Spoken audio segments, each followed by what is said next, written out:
Nah, kita pergilah ke rumah sakit angkatan laut. Jeng jeng jeng. Sampai di rumah sakit. Halo guys, selamat pagi, selamat sore, selamat malam untuk semuanya. Jadi malam hari ini saya sendiri, tidak ditemani oleh sang suami karena nanti pasti akan ada video dia sendiri. Mudah-mudahan dia mau. Oke, jadi malam hari ini saya mau menceritakan ceritakan apa? Nanti abis ini baru kita lihat ya. Ceritanya tadi ini saya baru pulang acara nikah guys, dan ini kebetulan belum beres makeup. Lihat makeup saya sudah mulai berminyak. Oke, itu sih Gada sudah tidur dengan dia punya bapak. Jadi sekarang saya mau bikin video karena sudah 4 hari kita belum masukin video. Tapi semuanya sambil nemani saya bersihin makeup ya. Ya, saya mau bersihin makeup. Kadang-kadang kalau saya makeup tuh sayang banget kalau mau dibersihin guys. Cuma karena masih tidur kan. Sekarang karena saya juga bikin konten ya, sekalian aja kita membersihkan makeup. Oke. Mana saya punya micellar water? Where is my micellar water? Kemana dia? Oke. Ini saya punya micellar water guys. Micellar water dari Makeover. Sebenarnya nggak perlu dijelaskan juga sih. Apapun yang saya pakai sebentar untuk membersihkan itu adalah yang saya gunakan selama ini guys. Jadi kalau berbeda dengan teman-teman punya teknik selama ini, I'm so sorry. But kita cerita yang lainnya. Ini sudah jalan berapa menit, kita nggak masuk ke tujuan kita. Oke, sekarang saya mau menceritakan tentang saat saya melahirkan Gada. Jadi ini sebenarnya nggak boleh dikocok, tapi kenapa saya kocok ya? Nih guys, ini langsung aja kita makeup. Saya buka dulu pertama ininya. Kita langsung cerita aja ya sambil temani saya bersihkan makeup. Nah, jadi saya waktu melahirkan Gada itu pertama-tama saya sudah merasakan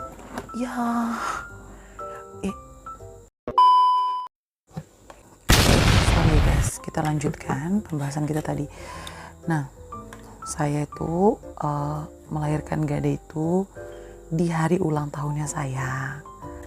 Saya mau ceritanya kenapa sampai Gada bisa lahir di hari ulang tahunnya saya. Ada beberapa orang yang bertanya apakah saya itu ambil jalan operasi. Mungkin jarang ada orang yang bisa melahirkan saat hari ulang tahun gitu. Mungkin bisa jadi itu hari ulang tahun mamanya atau ulang tahun papanya gitu, atau mungkin ulang tahun omanya dan sebagainya. Cuma kalau saya memang benar-benar melahirkan Gada itu di saya punya tanggal ulang tahun. Dan itu semua melewati proses normal guys. Yang benar-benar ketuban pecah di hari itu, kemudian langsung dibawa ke rumah sakit. Setelah dibawa ke rumah sakit, langsung diobservasi sama para bidan, and then langsung bidannya say ya akan keluar hari ini gitu. Tapi pertama-tama waktu saya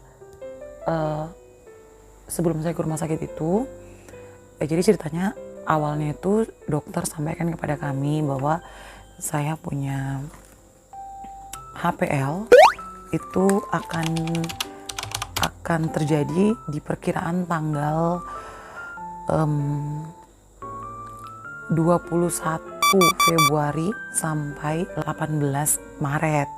Itu dokter bilang itu saya punya masa HPL yang benar-benar di tanggal itu tuh mesti siaga karena bisa jadi dia lahir kisaran tanggal itu. Nah, dan papanya Gada ini kan dia ulang tahun itu tanggal 28 Februari. Terus saya ulang tahun di tanggal 13 Maret. Jadi dari kisaran tanggal yang diberikan sama dokter itu dari tanggal 21 Februari sampai 18 Maret itu kan melewati tanggal ulang tahun kami berdua.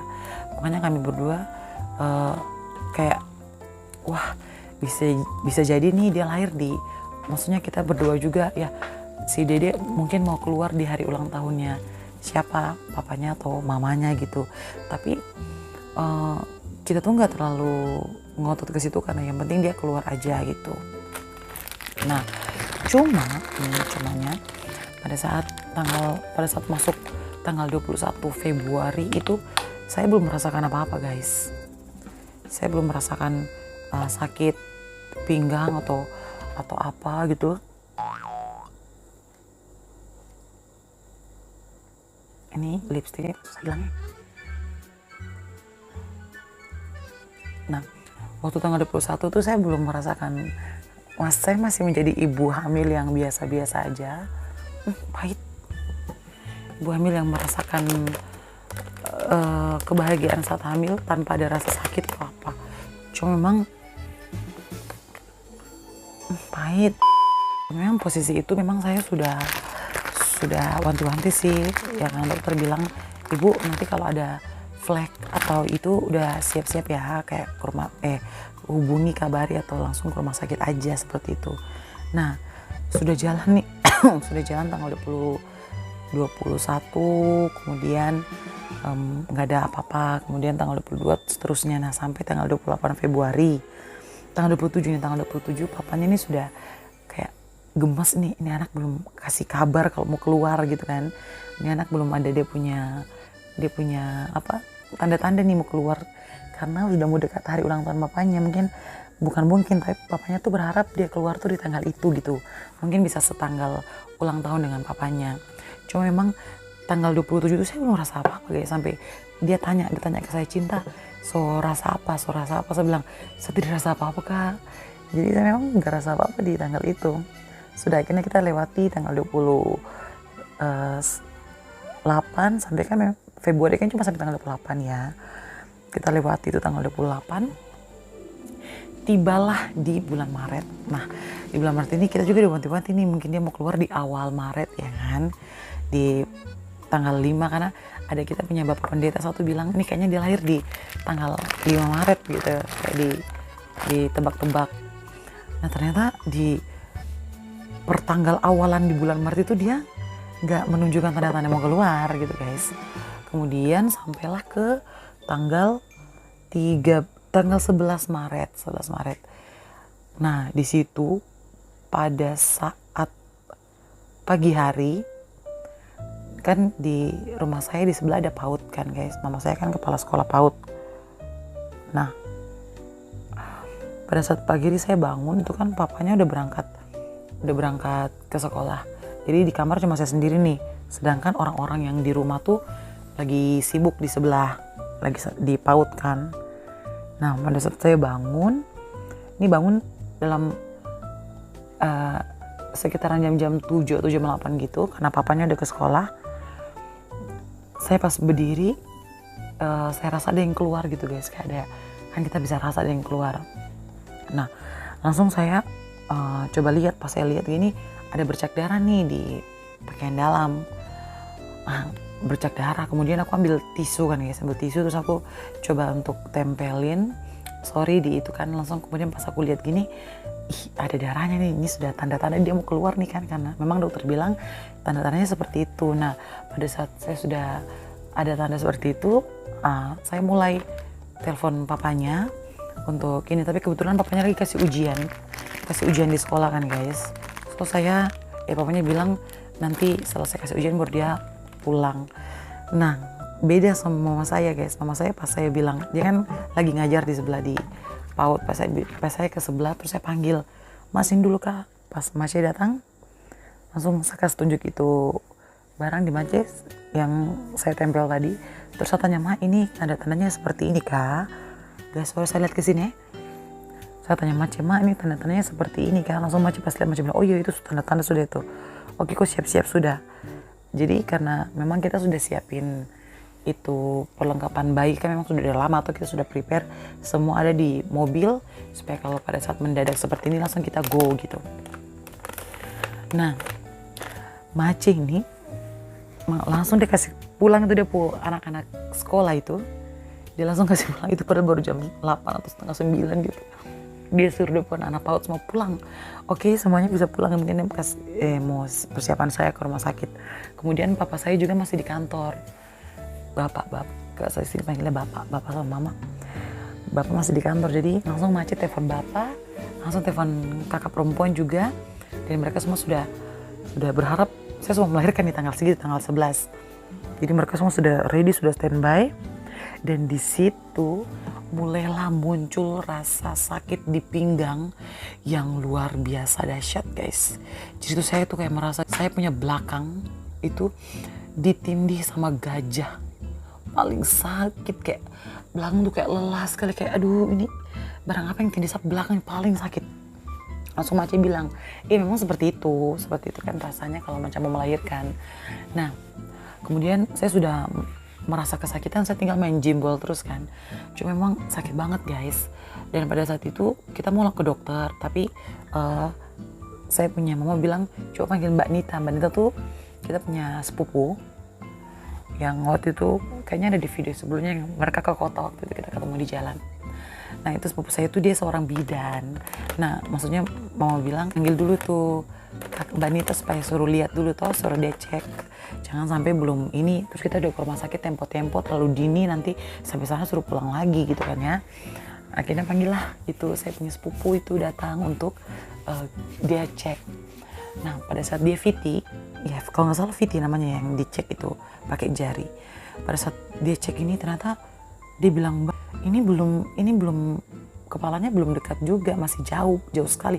Terus saya bilang, aduh masih jauh, tapi kenapa saya sudah rasa sakit sekali gitu, sakit parah, sakit yang sakit sungguh mati nih. Langsung itu kan dia cek sekitar jam 12 kalau nggak salah. Langsung dia bilang, ya sudah, nanti tunggu saja, nanti sekitar 6 jam atau 8 jam gitu Mbak Nita balik lagi untuk mengecek lagi. Jadi kita nunggu tuh, selama nunggu masih di rumah nih, selama nunggu tuh sama merasakan sakitnya guys, sampai nangis sampai kayak nggak tahan, nggak kuat, sampai kayak ingin operasi aja kayak gitu. Kadangnya kita berpikiran kayak gitu sampai paling sakit sudah ini, kayak tidak mampu. Nah saya bilang sama saya punya mama nih, saya sudah mampu sekali nih. Kita panggil lah Mbak Nita datang lagi. Dia datang itu sore, padahal sebelum 8 jam juga dia sudah datang. Karena saya merengek kesakitan nih guys. Jadi dia sebelum 8 jam lagi dia sudah datang baru dia cek lagi. Dia cek, dia datang agak malaman lah. Dia cekin, dia bilang, aduh ini belum ini masih jauh ini. Langsung saya bilang, tapi kenapa saya punya perut tuh, saya punya belakang itu paling sakit, baru kontraksinya jalan terus, jadi perut tuh keras dan sakit gitu, kontraksi kan. Langsung pas sudah malam langsung dia bilang, ya sudah kalau gitu ke rumah sakit aja. Jadi sudah kita berdoa, mama doa semua kita, dan langsung kita menuju ke rumah sakit. Kita menuju ke rumah sakit Angkatan Laut kan, itu sekitar jam 8 setengah 9 gitu. Nah kita pergilah ke rumah sakit Angkatan Laut, jeng. Nah, dan saat itu sampai di rumah sakit, sudah kasih masuk semua persyaratan dan semua. Nah naiklah ke tempat tidur untuk bersalin kan. Tadi kan dicek dulu sama susternya, bidan. Nah pas dia cek itu pertama tuh si Daud ini kan diestimasi sama dokter Edwell itu dia punya berat itu 3,8 atau 3,9 gitu ya. Kan lumayan besar nih guys, sudah mau mencapai 4 kilo kan. Nah jadi kan tuh di buku dokter itu kan ada tertera dia punya berat badan terakhir. Nah ini ada satu suster yang kayak sampaikan, aduh ini kayaknya nggak bisa normal nih, ini anaknya terlalu besar, kayak nanti takutnya ini kan, terus ini anak pertama laki-laki, jadi kayaknya nanti susah untuk normal. Itu tuh benar-benar pada saat suster bilang gitu tuh saya dengarkan guys, itu tuh rasanya kayak aduh Tuhan, itu kayak benar-benar kayak serius nggak bisa normal. Jadi terpatri dalam otak saya tuh ya berarti udah operasi gitu. Nah itu kan tambah panik kan, panik parah. Sudah akhirnya selesai dicek sama bidan, ternyata memang belum juga guys.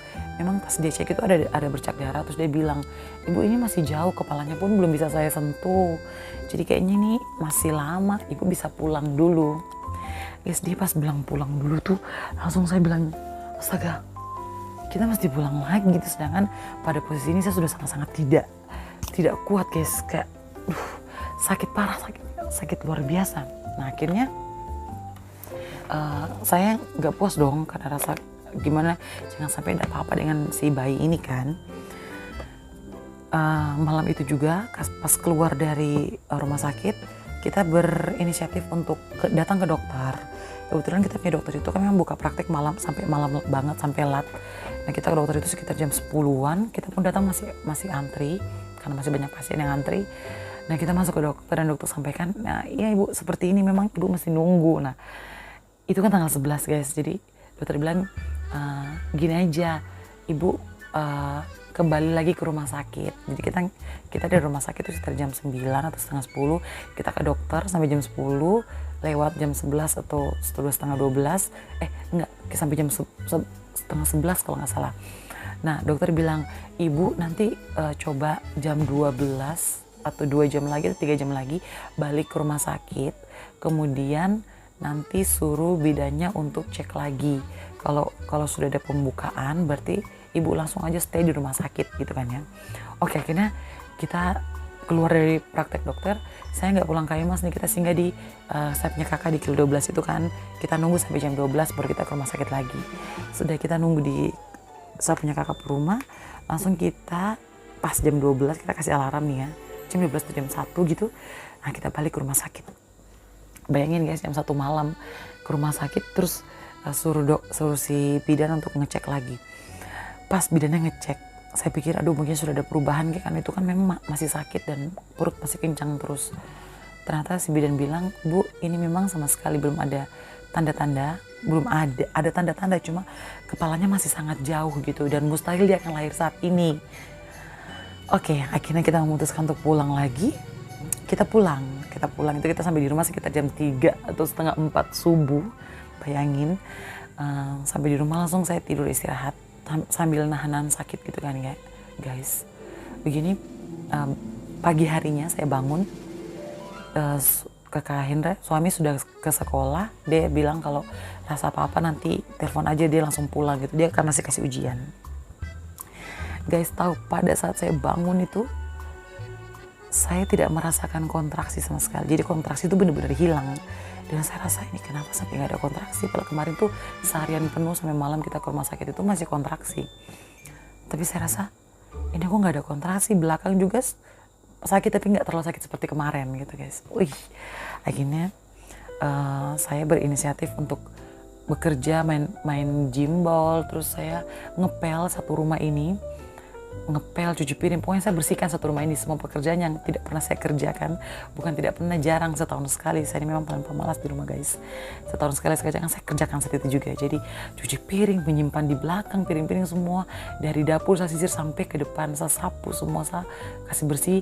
Dan itu makan waktu dari sekitar pagi jam 10 sampai jam-jam 2 siang gitu. Kemudian saya mandi, selesai, dan sudah mulai muncul nih kontraksi sedikit sudah mulai tambah. Oh berarti kontraksinya sudah mulai bagus, karena kan kalau bayi kontraksi itu kan tandanya bagus kan. Kontraksi sudah mulai jalan. Oke. Saya ngepel lagi, saya ngepel karena disuruh sama mama tuh juga ngepel. Sudah saya ngepel dan kontraksinya mulai berdekatan nih. Kan saya hitung nih guys pakai timer. Saya hitung setiap kontraksi tunggu berapa menit baru kontraksi lagi tuh. Pertama tuh setiap 15 menit, 10 menit kayaknya kontraksinya. Tiap 10 menit sudah mulai tambah, turun sampai kontraksi terus malam. Ini sampai malam nih guys, sampai malam saya sempat masih panggil kakak Enda untuk kita puji-pujian di kamar sambil dia main keyboard, terus saya nyanyi pakai mic nih guys, kita pakai speaker pica. Dia main keyboard saya nyanyi sambil pakai speaker. Sambil saya tahan kontraksi yang setiap berapa menit sekali itu kontraksi mulai berdekat, mulai 8, 7, 6 sampai kontraksinya setiap 5 menit kontraksi. Nah itu tuh saya sudah tidak bisa tidur tuh guys. Malam saya sudah menangis karena kontraksi sama masa punya belakang ini sangat sakit. Kita tidur, kita istirahat sekitar jam 10 atau ya jam 10-an. Nah jam 12 saya berdoa karena tanggal 13 Maret itu saya ulang tahun kan. Saya bangun, saya berdoa, ucap syukur. Nah kemudian saya baring lagi, tapi saya nggak bisa tidur. Saya turun main gimbal, terus saya naik, terus saya jengking lagi, terus kontrasinya mulai rapat. Nah pada saat jam 5 subuh, itu kan hari Minggu. 13 Maret 2022 itu tepat hari Minggu, bapak saya tuh sudah mau pergi persiapan ke gereja subuh. Nah, mama saya juga mau ikut gereja, cuma bapak suruh mama tinggal saja di rumah untuk jaga jangan sampai saya sudah mau melahirkan kan. Akhirnya mama tidak jadi pergi ke gereja, dan di rumah itu saat itu ada mama, ada saya punya ponakan Ayah, kemudian ada satu lagi ponakan Jus, terus ada saya punya adik Lia. Nah, bapak ini sudah mau OTW ke gereja, namun waktu dia masih di ruang tengah, saya kan keluar dari kamar mau ke kamar mandi, dia tuh sudah lihat saya sudah muka so beda, muka so kayak jelek gitu kan. Langsung dia dia mace, ini jaga-jaga saja, oke. Nah, saya balik ke kamar, terus pas jam 5 lewat atau setengah 6 gitu, saya mau turun ke bawah, rencananya mau main jimbo lagi kan, karena sakit saya nggak bisa tidur, memang nggak bisa.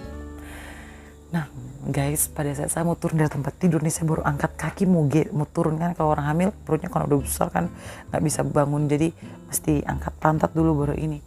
Guys, pada saat saya mau beranjak untuk angkat ini ke belakang, tiba-tiba bunyi seperti pluk. Nah, bunyi pas pluk itu bener-bener langsung brus, itu air ketuban keluar guys. Dan saat itu juga langsung saya panik, saya kasih bangun Kak Hendra, cinta ini air ketuban so pecah kayak ini.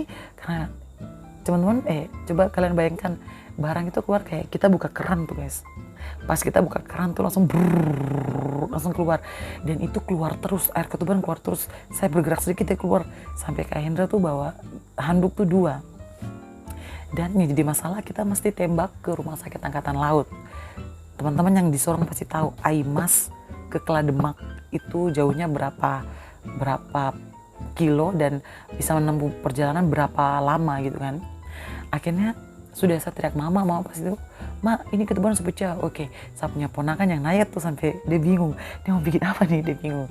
Dia yang teriak ke mama untuk siap-siap karena kita mau ke rumah sakit. Nah, Pace ini tidak tahu bapak nih karena sudah ke gereja kan. Sudah, akhirnya kita ke rumah sakit dengan mobil. Di dalam mobil tuh saya, Kak Hendra, terus ada saya punya ponakan dengan saya punya mama. Langsung kita OTW ke rumah sakit. Tapi ini mama nih kayak panik kan, karena ketubannya kan keluar terus. Mace bilang, "Anis, kita singgah di 24 jam saja. Ada kita punya klinik di Aimas ini, namanya klinik 24 jam. Nah, itu juga bisa melayani seperti itu. Cuma saya bilang ke Mace, nggak usah Mak, kita ke rumah sakit aja, tetap ke rumah sakit."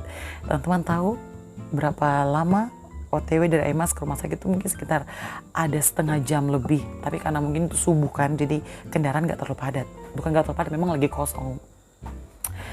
Oke, jalanlah kita ke rumah sakit. Nah, di tengah perjalanan tuh saya tinggal pujian-pujian, berdoa dan sebagainya, sambil saya WA dokter, "Dok, ini ketuban saya sudah pecah dan saya sudah menuju ke rumah sakit." Namun kan itu karena itu hari Minggu, kemudian masih subuh gitu kan ya, maksudnya dokter juga paling belum sadar dan belum bangun, jadi sudah tetap kita ke rumah sakit. Sampailah di rumah sakit, kita ketemu dengan kita punya teman-teman juga di sana yang istrinya mau melahirkan juga.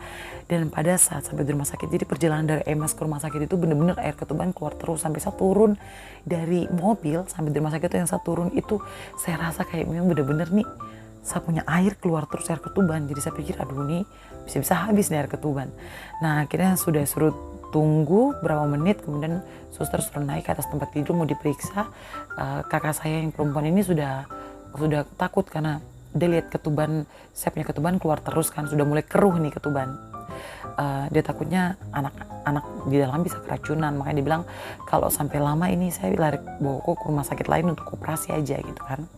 Ternyata pas bidannya cek lagi, bidannya bilang begini, "Bu, ini air ketubannya masih banyak kok, jadi tunggu aja gitu." Kita sampai di rumah sakit itu sekitar jam 6 subuh, masih gelap nih guys. Jadi kita nunggu nih, dan saat dia cek itu sudah pembukaan 2, jadi kita sambil nunggu. Oke, puji Tuhan, kita menunggu sampai kita dibawa masuk ke ruangan dan semua Kak Enda urus BPJS apa semua, karena puji Tuhan pengurusannya lancar, dan untuk teman-teman yang mau melahirkan sedia BPJS ya, itu sangat membantu. Teman-teman BPJS itu sangat membantu. Nah, setelah itu mulai pagi, kemudian saya punya mama mantu dengan kakak ipar semua datang untuk temani, terus mulai pembukaannya mulai berjalan 2, naik ke 3, naik ke 4 dan seterusnya, sampailah ke jam setengah 1 kalau nggak salah, atau jam 12 kurang gitu, saya dibawa masuk ke, kan tadi dibawa ke ruangan rawat untuk ruangan sendiri, ruangan BPJS kan. Kemudian setelah itu jam 12 sudah di pembukaan 8 ke 9. Jadi sudah langsung di over ke ruangan bersalin. Sudah sampai di ruangan bersalin, ya saya melahirkan dia di tepat jam 1.22, kayak setengah 2 gitu. Dan dia keluar di hari ulang tahun saya di tanggal 13 Maret 2022, dan langsung Pace bilang, itu berarti dia tunggu kok punya hari ulang tahun itu. Jadi ya dia lahir di saya punya hari ulang tahun guys. Itu menjadi satu kado yang luar biasa guys, sampai kayak gak terbayangkan kok bisa seperti itu, karena ya mungkin ya sudah seperti itu, Tuhan sudah kasih seperti itu, dan saya sangat bersyukur sekali dia bisa lahir di tanggal ulang tahun, dan itu membuat kami setiap tahun akan merayakan ulang tahun bersama guys. Apa ya, dari video ini melahirkan itu sangat-sangat itulah, jadi seharusnya kita perempuan akhirnya tahu kan bahwa menghormati orang tua itu penting, walaupun saya kadang kepala batu guys, karena melahirkan tuh benar-benar perjuangan antara hidup dan mati guys. Apalagi sebenarnya melahirkan apapun, mau operasi kayak mau normal, itu sama-sama dua-duanya merupakan perjuangan seorang ibu. Saya juga salut untuk teman-teman yang bisa melahirkan secara operasi, walaupun gak normal, walaupun operasi, tapi mereka luar biasa, karena itu kan disayat-sayat dan sebagainya, dan mau pulih juga kan agak lama, tapi mereka bisa lewati itu gitu guys. Makanya tuh teman-teman yang sekarang lagi hamil, mau itu nanti ujungnya akan menjadi operasi atau normal, semuanya baik adanya. Namun yang saya mau bilang, sedia BPJS dari sekarang, dari dini hari sediaan BPJS, karena itu sangat membantu sekali. Yang harusnya kita bisa keluar uang tuh sampai bisa berjuta-juta, namun karena di BPJS kita sangat tertolong. Akhirnya uang yang kita siapkan untuk yang harusnya membayar itu kan bisa kita safety untuk mungkin keperluannya bayi atau apapun itu. Benar-benar BPJS itu sangat membantu. Kecuali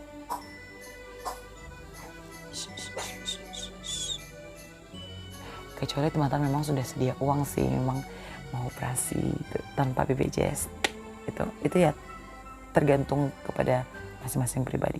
Oke guys, itu cerita singkat yang mau sampai setengah jam ini, mudah-mudahan bisa menjadi jawaban.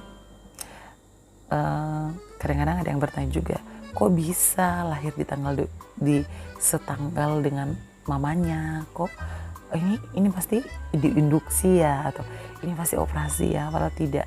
Saya benar-benar melahirkan dia itu tidak pakai induksi, memang benar-benar pecah ketuban, dan langsung sampai di rumah sakit sudah pembukaan 2 dan tinggal menunggu sampai pembukaan 8, dan akhirnya keluarlah dia. Seperti itu guys. Oke, jadi video kali ini ya saya bicara ulang-ulang ya, karena langsung mengantuk. Terima kasih semuanya untuk nonton video ini. Sudah gak ada kata-kata. Mudah-mudahan besok saya akan suruh bapaknya Gada untuk bikin video sendiri. Kira-kira kita bisa lihat deh model seperti apa. Apakah dia kikuk seperti krik atau seperti apa, nanti kita lihat besok. Karena saya sudah buat video sendiri nih guys, saya akan paksa dia untuk dia bikin video. Oke semuanya, terima kasih untuk kesetiaannya menonton channel Gada Daily Family, dan sampai kita ketemu di video berikutnya ya. Terima kasih semuanya, selamat malam, dadah.